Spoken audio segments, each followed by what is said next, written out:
Habang mas sinusuri ng tao ang kalawakan, mas lumilinaw ang isang simpleng bagay. Mas misteryosong sansinukob kaysa sa iniisip natin.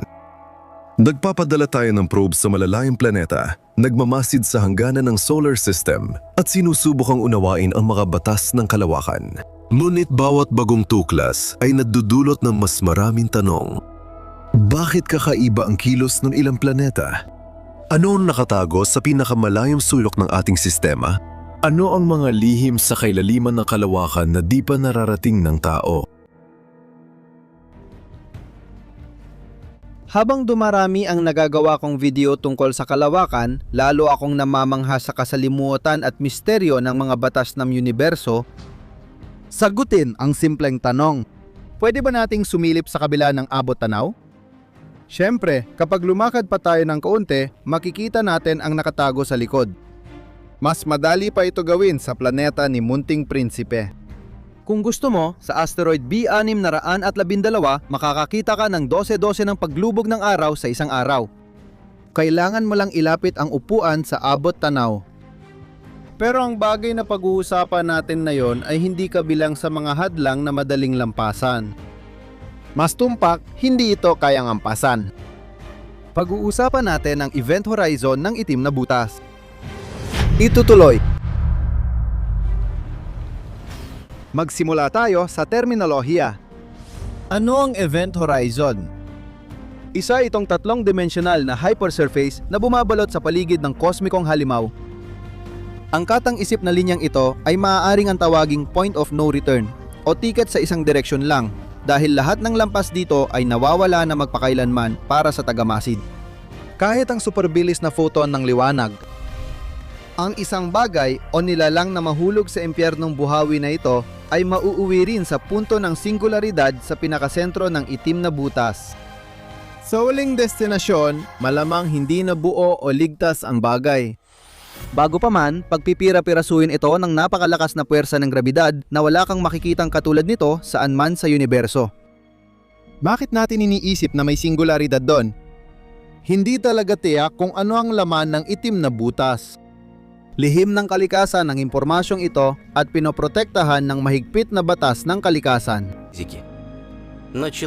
Patuloy na bumubuo ng mga hinuha ang sangkatauhan na maaari mapagtibay kung may makapaglalakbay lampas sa event horizon at makababalik. Posible ba ito? Unang-una, tuklasin natin ang pinagmulan ng itim na butas. Siguradong alam ito ng mga astropisiko. Ang mga mabibigat na bituin na maikli ang buhay ay unti-unting nagiging malalaking formasyon. Sino ang may tuturing na mga tunay na kandidato rito sa hinaharap? Mga bituin na nauubos ang gasolina sa loob ng ilang 10 milyong taon lang, hindi bilyon, at may daan-daang beses na masa ng araw. Kapag nauubos ng supply ng hydrogen, ang megatoneladang material ng bituin ay agad na buhabagsak dahil sa matinding grabidad. Habang parang sulo ang mga nasusunog na bituin, nagdudulot ito ng malalakas na pagsabog at matinding pagkitid ng mga partikula. Ang ilan ay nagsasanib at nagiging neutron star. Ngunit ang mga siksik at mabibigat na bagay ay nagiging di nakikitang halimaw ng universo. Sobrang bigat nila kaya bumabagsak sila sa tela ng kalawakan at lumilika ng malalim na balon. Sa teorya, anumang bagay pwedeng maging itim na butas, kahit ang araw o ang daigdig. Halimbawa, para maging parang di nakikitang magnet ang planeta, kailangan ang radius nito na may parehong bigat ay 1 sentimetro lang. Para sa araw, ang sukat ay 3 kilometro. Ang Schwarzschild radius ay critical na pag-compress ng isang bagay. At ngayon, bumalik tayo sa tanong na inilahad sa simula ng video, itanong ulit natin. Posible bang makatakas sa mahigpit na yakap ng mga itim na butas? Walang pinagbibigyan ang pisika sa tanong na ito. Para makalis sa isang bagay, kailangan mong maabot ang ikalawang kosmikong bilis. 11 kilometro kada segundo yon. Para sa araw, ito ay 617.7 kilometro bawat segundo. Sa itim na butas, mas mataas ang ikalawang kosmikong bilis kaysa bilis ng liwanag. At alam nating imposibleng makamit yon. Ibig sabihin, tapos na ba ang usapan natin? Dahil hindi na pwedeng makalis sa event horizon, dito na lang tayo titigil. Mapilit tayo, kaya susubukan pa rin nating maghukay ng mas malalim. Paano kung subukan nating itali ang isang bagay gamit ang matibay na lubid sa barko? Ibaba ang bagay sa madilim na kailaliman ng itim na butas? O gamitin na lang ang elevator para dito? Pwede bang hilahin pabalik ang isang bagay gaya ng panukat lalim ng barko mula sa kailaliman ng dagat? Parang walang kakaiba, di ba? Lulubog siya, susuriin ang bitag ng sansinukob at matutugunan ang kuryosidad ng tao. Kailangan namin kayong biguin, pero hindi sa universo na ito. Ito ang pinakamalamang na susunod na mangyari. Sa ganitong sitwasyon, unti-unting magiging parang spaghetti at mahihila papasok sa dilim ng butas, hindi lang ang bagay na nakatali sa lubid, kundi pati na rin ang mismong barko. Lahat ng ito ay mauuwi sa pinakabanan na lugar, ang singularidad, simula at katapusan ng lahat. Sa ganitong kaso, hindi mahalaga ang laki ng bunganga. Pareho lang ang prinsipyo ng hindi na makakabalik sa lahat ng uri ng butas. Ano ang mangyayari kung ang isang tao na nasa mismong gilid ng event horizon ay susubukang ilubog lamang ang kanyang kamay o paa sa nakakatakot na bunganga? Pwede mo namang hilahin agad pabalik, di ba? Hindi, kahit kailan. Gaya ng sabi, lahat ng napunta sa bitag ng butas, hindi na nakakabalik. Ang natitira na lang ay umasa sa awa ng astronautang malapit na puputulin ang bahagi ng katawan ng matapang bago siya tuluyang mahigop. Paano ang optimistikong pahayag ni Stephen Hawking na nanawagang huwag sumuko at sinabing kahit mula sa kosmikong kabaong ay may paraan palabas? Ito ay umiral. Totoo, hindi lang ito gaya ng inaasahan. Ang maaring magbigay ginhawa sa manlalakbay na mahulog sa itim na butas ay na hindi ito panghabang buhay. Salamat sa pisikang quantum. Mahaba ang buhay na nakamamatay na impormasyon. Lahat ng bagay may katapusan. Dapat tandaan na ang event horizon ay mananatili hanggang sa huling milisekundo ng buhay ng itim na butas hanggang maging zero ang masa nito. At dito magaganap ang paglaya. Ayon kay Stephen Hawking, sa mga oras ng tuluyang pagkabulok ng itim na butas, ang imbudo nito ay nag-aalis ng labis na impormasyon. Ibinubuga nito ang mga joule bilang radyasyon at ang lakas ng huling sigaw ng kosmikong halimaw ay maaaring umabot sa 5 milyong megaton sa katumbas ng TNT. Ang impormasyong ilalabas ng butas sa panahong iyon ay kasama na rin ang mga detalye tungkol sa mga bagay na minsan nang napunta sa loob ng halimaw. Maaring ihambing ito sa mga urn sa kolumbaryo. Ang abo ay may taglay na impormasyon tungkol sa sinunog, ngunit wala na itong gamit. Bagaman, mula sa pananaw ng pisika, ang kakaibang paliwanag na ito ay nilulutas ang paradox ng pagbabago ng enerhiya at ng pagiging walang kamatayan nito. Nakakalungkot na sa ganitong kahangahangang mga pangyayari, wala nang makakakita dahil wala nang natitirang bituin o liwanag sa universo. Kung may isa sa atin na makakita nito sa sandali ng pagkamatay ng huling itim na butas, tiyak na kamangha-mangha ang tanawin. Sa gitna ng matinding dilim at kawalan na tumagal lang 10 sa ikaisandaang kapangyarihan na taon, biglang magkakaroon ng nakakasilaw na liwanag, ang huling sinag ng liwanag sa kalawakan. Doon, ang tahimik na pagsabog ng itim na bitag ay sa wakas magpapalaya sa mga dating nahulog sa kanyang bitag. Kaya naman, may paraan pa rin palabas mula sa yakap ng itim na butas, ngunit ang impormasyong ito ay halos walang silbi para sa atin sa praktikal na aspeto. Bagaman makulay at kawili-wili ito para sa paglikha ng mga guni-guning larawan. Malinaw ang konklusyon. Hanggat hindi pa sapat ang kaalaman ng sangkatauhan at hindi pa napapahusay ang teknolohiya, mas mabuting wag lumapit sa mga itim na butas, kundi hangaan na lang ang mga nakakatakot na bagay na ito mula sa malayo gamit ang mga lente ng teleskopyo. Ang daigdig ay kabilang sa mga celestial na katawan na umiikot sa kanilang inang bituin. Sobrang magkakaiba ang magkakapatid sa pamilyang kosmikong ito, kaya nagdududa kung tunay silang magkadugo. Husgahan nyo na, mahirap makakita ng pagkakapareho sa pagitan ng higanteng planetang gas na Jupiter at nagbabagang Merkuryo o ng mapagpatuloy na daigdig at nakalalasong Venus. Gayunpaman, ang mga nabanggit na planeta ay kabilang sa napakalaking konglomerado na tinatawag na sistemang solar. Sa marami sa kanila, nagpadala ang tao ng interplanetaryong sasakyan sa iba't ibang panahon. May mga probe na lumapag sa mga katawan sa kalawakan habang ang iba ay dumaan lang malapit at nangalap ng impormasyon. Halimbawa, ang malabong Venus ay sinaliksik ng ilang mga sasakyan, Venera 1 Vega, Mariner, Magellan at iba pa. Ang pinakamahalagang ambag sa pag-aaral ng dambuhalang planetang ito na bumubuhos ng asidong sulpuriko sa nagbabagang bundok at lambak ay mula sa sundang Hapones na Akatsuki. Totoo, bago pa nito, pinasinungalingan na ng mga nabanggit na sasakyan ng alamat tungkol sa makakapal na halaman sa mga dalisdis ng Venus. Ngunit binago ng otomatikong interplanetaryong estasyon ng Japanese Aerospace Exploration Agency ang pananaw ng sangkatauhan sa impyernong ito at patay na mundo matapos itong pagmasdan ng mas malapitan. Pero hindi naging maayos ang pagsisimula ng proyekto ng bansa ng sumisikat na araw.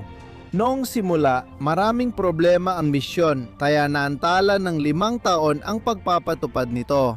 Inilunsad mula Tanegashima noong Mayo 2010 ang aparato, ngunit nakapasok lang ito sa orbit ng Venus noong 2015.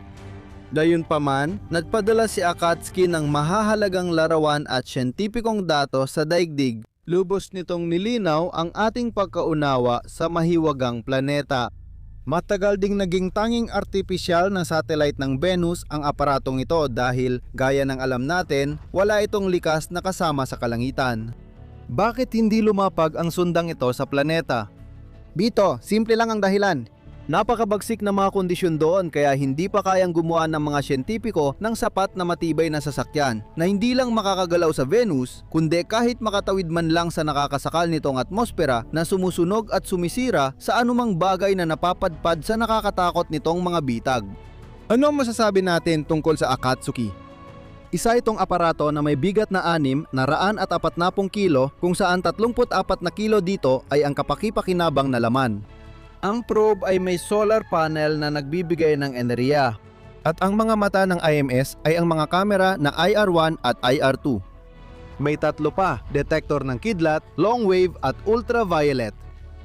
Noong Disyembre 2016, biglang gumamit ng mas maraming enerhiya ang dalawang una na ikinalito ng mga Japanese cybernetics expert. Matagal na hindi maintindihan ng mga siyentipiko ang dahilan ng bigla ang pagtaas na ito at sa huli ay napilitan silang patayin ang mga kamera. Kalaunan, nalaman din ang lahat. Lumabas na karaniwan lang ang salik na nakakasama sa paggana ng mga kagamitan. Naapektuhan ng malakas na radyasyong kosmiko ang probe kaya nasira ang ilang hardware nito. Nasayang ba ang hirap na dinanas ni Akatsuki bilang samurai? Hindi ba nasayang ang $210 million para sa misyon? Pinatunayan ng mga taon ng pananaliksik sa mga planeta na sulit ito. May saysay ang bawat pagsisikap. Una sa lahat, ang pangunahing target ng probe ay ang atmosfera ng Venus na makapal ng maraming kilometro. Pero sa simula, itanong muna natin, ano bang nalaman natin tungkol sa Venus matapos ang ilang dekadang masusing pag-aaral mula sa malayo? Alam natin na ang planeta ay mas malapit sa araw kaysa sa daigdig, sa layong 108 milyong kilometro. Ang sukat ng Venus ay halos kapareho ng sa daigdig at ang isang taon doon ay tumatagal ng halos 225 araw. Umiikot ang planeta sa kabaliktarang direksyon, kakaiba sa mga patakaran ng kalawakan. Ngunit gaya ng nabanggit, ang misyon ng mga astronomo ay tumutok sa atmosfera ng Venus. Ito ang pinakamakapal na atmosfera sa lahat ng celestial na katawan sa solar system. Dahil dito, ang presyon sa planeta ay 2 beses na mas mataas kaysa sa daigdig. Ang probe na Akatsuki habang umiikot sa Venus, ang una na kumuha ng larawan ng ulap ng planeta sa ultraviolet at infrared spectrum at masusing inaral ang estruktura nito. Sa larawan ng madilim na bahagi ng Venus, makikita ang mga reflektadong mga alon mula sa mga ulap na nasa humigit kumulang 55 kilometro mula sa ibabaw ng planeta. Sa mga lugar na madilim, pinakamakapal ang atmospheric layer. Sa larawang ginawa gamit ang ultraviolet, makikita ang ulap ng asupre na bumabagsak sa Venus bilang nakamamatay na ulan. Nakasanayan na natin na ang ulan sa mundo ay tumutunog sa mga bubong at gilid ng bahay na may kaaya-ayang tunog. Sa Venus, kailangan mong kalimutan ang tungkol dito. Dito, ang sulfur dioxide na hinalo sa singaw ng tubig dahil sa paulit-ulit na pagtama sa mga bato, malamang ay magdudulot lang ng malakas na pagsitsit. Kung idaragdag pa ang matinding amoy ng hydrogen sulfide, talagang nakakadiri ang kalalabasan. Sa kasamaang palad, ang makakapal na ulap ng sulfuric acid ay hindi nagpapahintulot na makita kung ano ang nasa ilalim ng mga ito.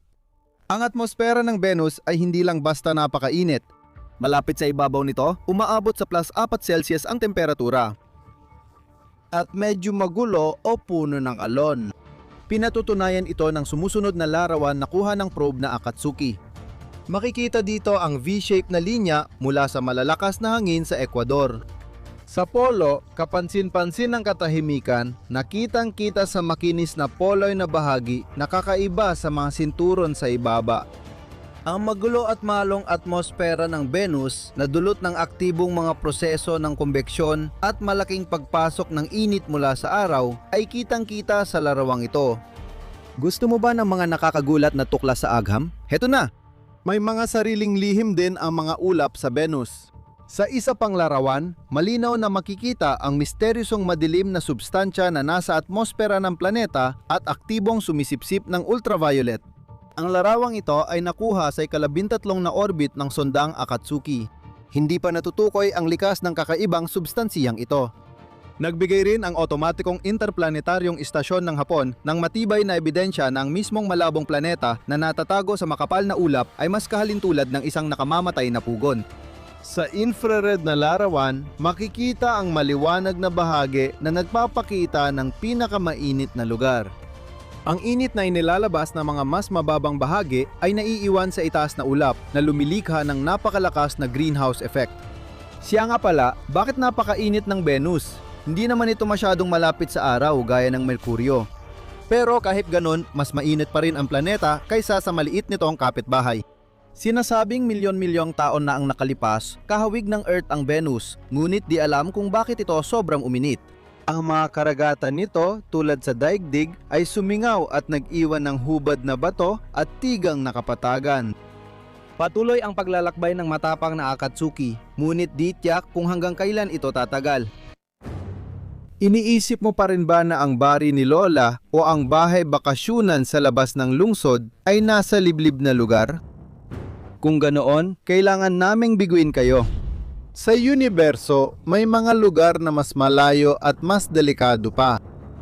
Hindi kayang tapatan ng walang buhay na disyertong Atacama sa Chile na may matitinding pagbabago ng temperatura at halos walang ulan ang mga iyon. Hindi rin kayang tapatan ng istasyon ng Vostok sa Antarctica na umaabot sa -89°C o ng Mariana Trench sa karagatang Pasipiko na may pressure na 1,000 beses mas mataas kaysa ibabaw ng mundo ang mga iyon. Maghanda para sa pinakakamanghamangang video ng paglalakbay sa mundo, ang inyong hiling, paglipad patungong Pluto. Aabutin ng 9 na taon para makarating sa malayong lokasyong ito, kasama na ang mga maniobrang gamit ang grabidad para sa ускорения. Gusto mo ba itong pag-usapan? Walang problema. Sabik na naghihintay sa inyo ang pinakasikat sa mga bagay na lampas sa Neptune sa sistema ng araw. Dahil ang Pluto ay nasa pinakamalayong bahagi ng kanyang orbit na umaabot sa 7.4 bilyong kilometro mula sa daigdig, napakahirap makita ng malinaw ang mundong ito. Ang tanging probe na nakalapit sa Pluto ay ang sasakyang New Horizons. Inilunsad noong 2006, lumapit ito sa Pluto at sa mga buwan nito noong 2015 at agad na nagsimulang mangolekta ng impormasyon at kumuha ng mga larawan ng planeta. Dahil sa New Horizons, malaki ang nadagdag sa ating kaalaman tungkol sa celestial na katawan na nasa dulo ng solar system, kahit na 9 na araw lang ang isinagawang malapitan na obserbasyon sa planeta. Dahil sa kalayuan ng Pluto, napakakaunti ng alam natin tungkol dito, kaya halos lahat ng impormasyon mula sa New Horizons ay nagdulot ng tunay na pagkamangha. Sa mga lumang aklat ng astronomiya, maikli ang banggit sa planeta. Ang Pluto ay 3 beses na mas maliit kaysa buwan na parang tipak ng iceberg sa kalawakan. Ayun lang naman, sa totoo lang. Ngayon, iba na ang sitwasyon. Lubos na nagbago ang kalagayan. Ito ang mga pangunahing layunin ng probe. Pagmamapa ng lugar, pag-aaral ng atmosfera ng planeta at paggawa ng mga talahanayan ng temperatura. Sa lahat ng gawain, mahusay siya dahil puno ng kapaki-pakinabang na kagamitan. Ang ganong dami ng impormasyon, halimbawa tungkol sa Mars, ay kailangang tipunin sa loob ng 5 misyon. Kaya para makita natin, lumapit tayo sa Pluto at bumaba sa ibabaw nito. Ang unang sumasalubong sa isang manlalakbay sa planeta ay ang atmosfera. Sa Pluto, ito ay sobrang nipis, halos katulad ng nasa taas na 80 kilometro sa ibabaw ng daigdig. Pero ang presensya nito ay nagdudulot ng hangin at ulap na bumabalot sa planeta ng hamog. Ang atmosfera ay pangunahing binubuo ng nitroheno, metano at carbon monoxide. Nagdagdag din ang prog ng nitrate at bikarbonato sa listahan. Sa kasamaang palad, pagdating ng susunod na ekspedisyon, maaring wala nang natitirang mga patong ng atmosfera sa Pluto. Patuloy itong sumisingaw papunta sa kalawakan. Sa ngayon, pwede pang makita ang kamanghamanghang pagsikat at paglubog ng araw na parang sa mundo. Tingnan na tandaan ninyo kung anong itsura ng planetang Unano na nakita ng New Horizons. Kapag bumaba sa ibabaw ng Pluto, halos hindi mararamdaman ng isang kosmikong turista ang grabidad. 6 na beses, mas maliit ang masa nito kaysa sa buwan. Ang planetang ito ay kaunting mas malaki kaysa sa Russian Federation. Tinukoy ng sondang New Horizons ang eksaktong diametro ng bagay sa kalangitan na 2,376.6 na kilometro. Ang presyon dito ay minimal at umabot lamang sa 1 Pascal. Pero para sa isang manlalakbay, may malaking problema, matinding lamig na halos umabot sa absolutong zero. Sa ibabaw ng Pluto, ang temperatura ay umaabot sa -223 degrees Celsius. Medyo makakaramdam ka ng init sa atmosfera. Doon mas mainit ng 40 degrees dahil sa mahina na greenhouse effect.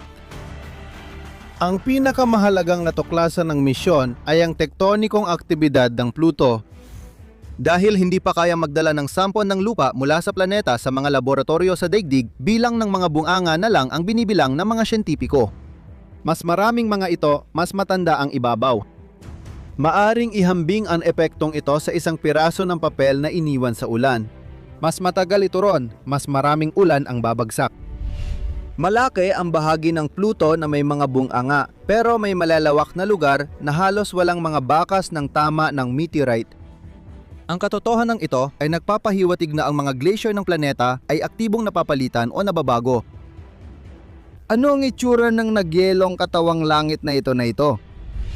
Mabibighani ang mga turista sa 2 lugar sa Pluto, reyon ng Tumbo at kapatagang Sputnik. Noong 2015 unang natuklasan at inaral ng probe mula daigdig ang mga ito. Ang unang rehiyon ay kahawig ng isang napakalaking puso na may sukat na 2,300 kilometro. Pinanggalanan ito bilang pag-alala kay Clade Tomba, nakadiskubre ng Pluto na ang abo niya at iba pa ay nasa New Horizons. Sa lugar ng kakaibang rehiyong ito, makikita ang tanawin ng nagyelong nitrohenong yelo na salit-salit sa mga hanay ng bundok na umaabot hanggang 3,2 kilometro ang taas. Ang kapatagang Sputnik ay isa pang kamanghamanghang bagay na isang lambak na may 1,500 kilometro ang diametro. Nakita ng probe na ito ay tahimik, maputi na parang nyebe, walang kahit isang bunganga, natatakpan ng medyo batang nitrohenomethane na glacier at mga guhit na hindi alam kung saan nagmula. Natukoy ng mga kagamitan ng interplanetaryong istasyon na ang edad ng kapatagan ay mga 100 milyong taon, samantalang ang mismong planeta ay mahigit 4 na bilyong taon na. Ano pa ang mga katangiang dapat bigyang pansin sa Pluto? Una sa lahat, ito ay ang yelo na bumabalot sa planeta. Narito ito sa 5 estado ng materya na sa daigdig ay posible lamang makamit sa artipisyal na mga kondisyon.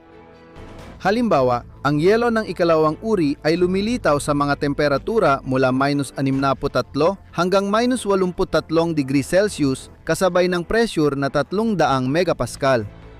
At kapag pinainit hanggang -23 degrees Celsius at patuloy na pinipisil, ito ay nagiging kakaibang siksik na yelo na may index na 3. Kung tataasan pa ang pressure hanggang 500 megapascal at itataas pa ang temperatura ng 3 degrees, lilitaw ang matigas na parang diamante na yelo ng ika-5 kategorya na natutunaw lamang sa temperatura na plus 50 degrees Celsius pataas.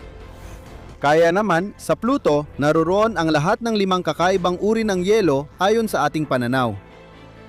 Mula sa natatanging likas na material na ito, nabubuo ang mga buhanginan, bangin at malalawak na parang napuno ng yelong kristal na abot kalahating kilometro ang taas. Minsan natutunaw ang yelo at agad sumisingaw, nilalaktawan ang pagiging likido. Ipinapalagay ng mga astronomo na ang Pluto sa kasalukuyan ay dumaranas ng mga pagbabago sa klima tulad ng naranasan ng daigdig milyon-milyong taon na ang nakalipas. Kung ang New Horizons probe ay lumipad sa parehong distansya sa ibabaw ng anumang lungsod sa mundo, hindi lang ito makakagawa ng detalyadong topographic na mapa, kundi mabibilang pa ang mga bahay. Dahil dito, ang mga pag-aaral at mga larawan na nakuha gamit ang mga teleskopyo ay lubang hindi mapagkakatiwalaan. Sa mata ng interplanetaryong istasyon, makikita natin. Раз больше. Pero nanatili pa rin ang pakiramdam na may kulang o hindi nasabi. Kaya habang ang aparato ay dumadaan sa tabi ng Ultima Thule at patuloy na lumalalim sa Kuiper Belt, mas pinahusay na mga misyon ang inihahanda papuntang Pluto. Parang malinaw na ang kasaysayan ng mga planeta sa solar system at wala na tayong bagong matutuklasan dito. Ang huling kontrobersya ay ang pagtanggal kay Pluto bilang pangunahing planeta. Pagkatapos nito, tumahimik na ang lahat. Noong 2016 napansin ng mga siyentipiko ang kakaibang nangyayari lampas sa orbit ni Neptuno. Doon, sa dulo ng solar system, may malalaking masa ng mga nagyeyelong bagay na gumagalaw sa mga kakaibang orbit. Ang kakaiba dito ay dapat may puwersang umapekto sa kanila mula sa isang panlabas na bagay. Ngunit wala sa mga kilala nating planeta sa solar system ang maaring makaapekto sa mga bagay na ito. Ito ang nagdala sa mga siyentipiko sa isang palagay. May isa pang planeta sa sistemang solar na nakatago mula sa atin. Pinangalanan nila itong Planeta Siyam. Ano nga ba ito? Pinaniniwala ang 10 beses na mas mabigat sa daigdig ang mahiwagang planetang ito at nasa 400 hanggang 800 astronomical units mula sa araw. Iba-iba ang teorya tungkol sa pinagmulan ng planetang Siyam. May ilan na nagsasabing nabuo ito katulad ng ibang mga planeta sa sistemang solar. Ibig sabihin mula sa iisang gas at alikabok na disk. Ayon sa iba, ang planetang Siyam ay malayo sa ibang planeta dahil sa matinding grabidad ng araw. Matagal lang hinahanap ng mga siyentipiko ang patunay sa pag-iral ng planetang ito. Gumamit sila ng pinakabagong teleskopyo, pati iba't ibang mathematical na formula at computer simulation. At sa wakas, nagbunga na rin ito. Kailangan nating alamin kung bakit napakahirap matuklasan ng isang planeta na nasa loob mismo ng solar system. Kahit na pag-aaralan na natin ang malalayong bahagi ng kalawakan, alamin muna natin anong impormasyon tungkol sa planetang Siyam ang nakuha ng mga siyentipiko. At dito na pumapasok ang unang hindi inaasahang pangyayari. Sa totoo lang, napag-usapan na ang planetang Siyam noon pang 1,781 eksakto noong natuklasan ang Uranus.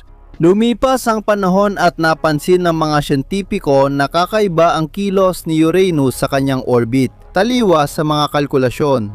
Hindi rin laging pareho ang bilis, minsan bumabagal, minsan bumibilis.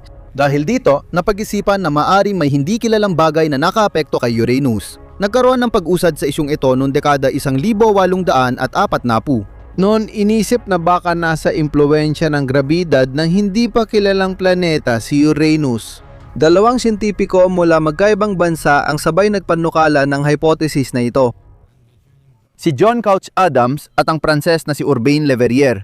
Dapat banggitin na walang aktual na ebidensya ang dalawang siyentipiko, kundi mahihirap lang na mathematical na kalkulasyon. Ipinadala ni Urbain Le Verrier ang kanyang mga konklusyon sa Berlin Observatory. Ginamit ni Agangale ang teleskopyo para pag-aralan ng bahagi batay sa kalkulasyon ni Le Verrier. Hindi sila nagkamali. Doon nila natuklasan ang Neptune, ang unang planetang natuklasan sa pamamagitan ng mathematical na kalkulasyon. Akala mo siguro, tapos na ang usapan. Nahanap na ang misteryosong planeta at alam na ng siyentipiko ang lahat ng planeta sa solar system. Kung sana ganun kasimple. Maya-maya napansin ng mga mananaliksit na lumilihis din ang Neptune mula sa orihinal nitong landas, bagamat hindi singtindi ng kay Uranus. Doon lumitaw ang tanong, Paano kung may isa pang planeta sa malayo? Nagpatuloy ang mga siyentipiko sa paghahanap hanggang natuklasan nila ang Pluto. At noon, nadagdag siya sa hanay ng mga planeta ng solar system. Sa loob ng maraming dekada, naging malinaw ang sitwasyon. Kalaunan, naging malinaw na hindi sapat ang gravitational na puwersa ng Pluto para baguhin ang bilis at galaw ng mga orbit ng ibang planeta. Ibig sabihin, may isa pang bagay lampas sa Neptune. Taong 1951 noon, ipinaiwatig ng siyentistang si Gerard Kuiper na maaaring may isang buong grupo ng mga nagyayelong bagay sa likod ng orbit ng Neptune. Pagkalipas ng ilang dekada, noong 1972, natuklasan ng isang maliit na nagyayelong katawan na matatagpuan mismo sa likod ng Neptune. Ito ang naging unang patunay ng pag-iral ng pinaghihinalaang kumpol na tinawag na Kuiper Belt. Noong dekada 2000, sunod-sunod na nadiskubre ang iba pang bagay na nagpatunay sa pag-iral ng Kuiper Belt. Kalaunan, tinalikuran ng mga siyentipiko ang teoryang may malaking planeta sa likod ng Neptuno. Ang mga gravitasyonal na anomalya ay maaring dulot ng pag-ipon ng mga ganitong maliliit na mababang masa ng mga bagay na yelo. Ito ay isang lohikal na paliwanag. Ngunit muling nagbago ang lahat noong 2003. Ito ay may kinalaman sa pagkakatuklas kay Sedna, isang trans-Neptunian na bagay na may isa sa pinakamalalawak na orbit sa solar system. Dito, napansin ng mga siyentipiko ang ilang kakaibang bagay tungkol sa mga puntong pinakamalapit sa araw. Dapat may malinaw na bilog na hugis ang orbit ni Sedna noong una dahil nabuo ito mula sa akresyon ng magagaan na bagay. Bukod dito, ang orbitang kinalalagyan ni Sedna ay bumabangga sa iba, kaya nagiging hadlang ito sa pag-ipon ng masa. Ibig sabihin, sa ganitong kondisyon, walang tsansa mabuo ang napakalaking bagay.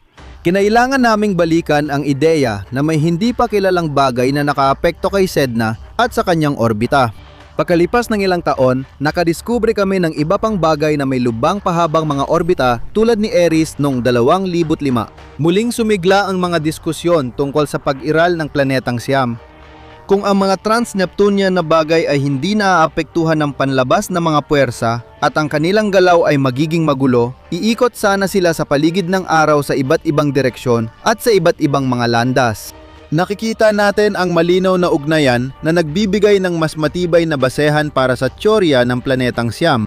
Mapapansin din natin na ang mahahabang aksis ng mga orbit o ang mga linyang nagdurugtong sa pinakamalapit at pinakamalayong punto mula sa araw ay halos magkapareho ang ayos na nagpapakita ng impluwensya ng panlabas na bagay. Hindi tulad ng ibang mga bagay gaya ng Neptuno, hindi ganun kadaling mahanap ang mailap na planetang Siam, may ilang dahilan para dito. Una, ang kakaibang orbit ng planeta.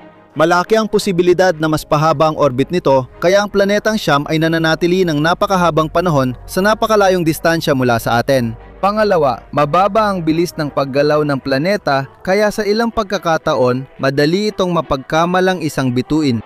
Pangatlo, ang tinatayang distansya ng planetang Siam mula sa araw ay mula 400 hanggang 800 astronomical units. Pinapapahirap nitong matuklasan ito kahit gamit ang makabagong teleskopyo.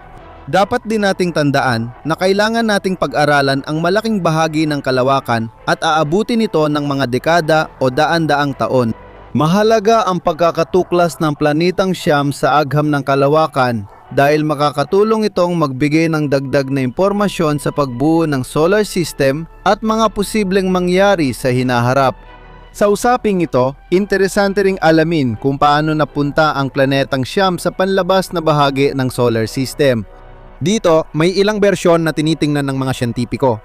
Una, ang planetang Siam ay nabuo mula sa mga piraso ng ibang mga bagay noon maagang yugto ng solar system na itinapon sa malalayong bahagi dahil sa puwersa ng grabidad. Ang pangalawang teorya tulad ng nauna ay nagsasabing itinapon din ng grabidad ang planetang Siam sa panlabas na bahagi ng sistema. Gayunpaman, nabuo rin ito tulad ng mga pangunahing planeta ng solar system. Sa yugto ng pagbuo ng mga orbit, napilitan itong umalis sa kanilang hanay. Samantalang, ang ikatlong bersyon ay nagsasabi sa atin na ang planetang Siam ay talagang isang planetang palaboy. Ibig sabihin, ito ay malayang gumagala sa universo at walang bituin na kumokontrol sa paggalaw nito. Sa isang punto, nahuli ng grabidad ng araw ang planetang Siam at hinila ito papasok sa kanyang sistema. Malamang dahil dito kaya elliptical ang hugis ng orbit ng planetang Siam. ang planetang Siam ay maaring maging kahon ni Pandora at pinakamalaking gantimpala sa mga taon ng pagsusumikap natin. Gayunpaman, masasabi natin ng tiyak ang pagkakatuklas ng planeta ay magpapatingin sa atin sa estruktura ng solar system sa ibang pananaw. Sa tingin nyo ba talagang umiral ang planetang Siam at gaano kaya katagal bago natin ito matuklasan?